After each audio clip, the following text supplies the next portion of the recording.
ಹೇಳೋದು ನಿಜ. ನಾನು ಆ ಮನೆ ಬಗ್ಗೆ ತಿಳ್ಕೊಳ್ಳೋದಕ್ಕೆ ಪ್ರಯತ್ನ ಪಡಬೇಕು.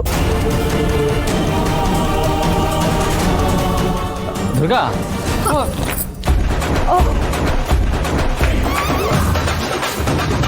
ಹಲೋ ಮಿಸ್ ಬೀರ್ಸೇಶ್ವರಿ ಅವರೇ, ಹಳೆ ಅಭ್ಯಾಸ ಇನ್ನೂ ಬಿಟ್ಟಿಲ್ವಾ? ಇದನ್ನ ನೀನೇ ಚೆಲ್ದ ಅಥವಾ ನಿನ್ನ ಗ್ಲಾಸ್ಗೆ ನನ್ನ ಶರ್ಟ್ ಮೇಲೆ ಮನ್ಸಾಗಿ ಅದೇ ಬಿತ್ತಾ? ಬಾಸು, ಅದು ಇದರಲ್ಲಿ ನನ್ನ ತಪ್ಪೇನಿಲ್ಲ. ನೀವೇ ಒಳ್ಳೆ ಕಂಬ ಥರ ಬಂದು ನಿಂತ್ಕೊಂಡಿರೋದು. ನೀವು ಬಂದು ನನ್ನ ಹೆದರಿಸಿಲ್ಲ ಅಂದಿದ್ರೆ ಈ ನೀರು ನಿಮ್ಮ ಮೇಲೆ ಚಲ್ತಾನೆ ಇರಲಿಲ್ಲ. ನಾನು ಹೆದರಿಸಿದ್ನ? ಹೌದು, ಇನ್ಯಾರು? ಅದು ನಿನ್ನ. ನಾನು ನಿನ್ನ ನೋಡಿ ಭಯ ಪಡ್ತೀನಿ ಅಂದರೆ ಏನೋ ಒಪ್ಬೋದು, ಇನ್ನು ನಾನು ನಿನ್ನ ಹೆದರ್ಸೋದು ಅಂದರೆ ಅದು ಕನಸಿನ ಮಾತೇ ಬಿಡು.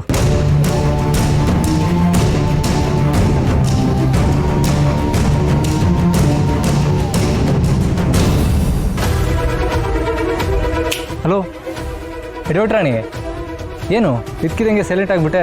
ಅಯ್ಯೋ ಓಕೆ. ಅಂತಿದ್ಯಾ? ಏನಾಯಿತು? ನಾನೇನೋ ತಮಾಷೆ ಮಾಡಿದೆ ಅಷ್ಟೇ, ಅದಕ್ಕೆ ಕೋಪ ಮಾಡ್ಕೊಂಡ್ಬಿಟ್ಟಿದ್ಯಾ?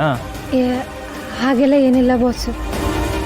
ನೀವು ಕನಸಿನ ಬಗ್ಗೆ ಮಾತಾಡಿದ್ರಲ್ಲ, ಅದಕ್ಕೆ ನನಗೆ ಆ ಕನಸು ನೆನಪಾಯಿತು. ಕನಸ? ಏನದು? ನಿನ್ನೆ ಬೇರೆ ಪ್ರಜ್ಞೆ ತಪ್ಪಿದ್ದೆ, ಇವಾಗ ನೋಡಿದ್ರೆ ಕನಸು ಅಂತ ಇದೆಯಾ? ಏನಾಯಿತು ಬಾಸು? ಅದು ಅಲ್ಲ, ಬಾಸ್ಗೆ ಕನಸಿನ ಬಗ್ಗೆ, ಆ ಮನೆ ಬಗ್ಗೆ ಹೇಳ್ಬೋದಿತ್ತು. ಆದರೆ ಅದನ್ನು ಅವ್ರಿಗೆ ಹೇಗೆ ವಿವರಿಸ್ಲಿ? ನಾನು ಏನಾಗ್ತಿದೆ ಅಂತ ನನಗೆ ಅರ್ಥ ಆಗ್ತಿಲ್ಲ. ಅಂಥದ್ರಲ್ಲಿ ಅವ್ರಿಗೆ ಅರ್ಥ ಆಗೋ ಥರ ನಾನು ಹೇಗೆ ವಿವರಿಸ್ಲಿ?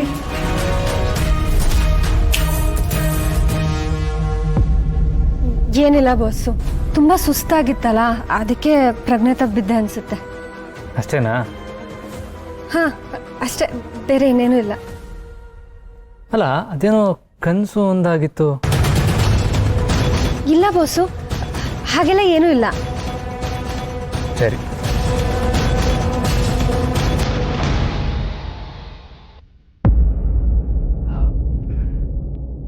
ದುರ್ಗಾ,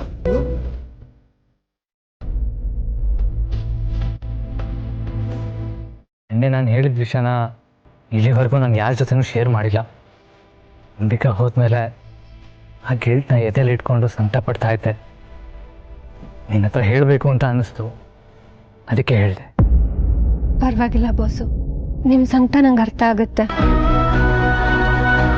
ಅಂಬಿಕಾಗೆ ನಾನು ಏನೂ ಮಾಡಿಲ್ಲ ಅನ್ನೋದನ್ನ ಇದಾಗೆ ಒಂದೇ ಒಂದ್ಸಲ ಅರ್ಥ ಆಗೋ ಥರ ಹೇಳೋದಕ್ಕಾದ್ರೆ ನನಗೆ ತುಂಬ ಖುಷಿ ಆಗುತ್ತೆ. ಶರತ್, ಕಾಪಾಡಿ ಶರತ್! ಶರತ್, ಎಲ್ಲ ಕಡೆ ಬೆಂಕಿ ಇದೆ ಶರತ್! ಛ, ಏನಾಗಿತ್ತು ನನಗೆ ಅವತ್ತು?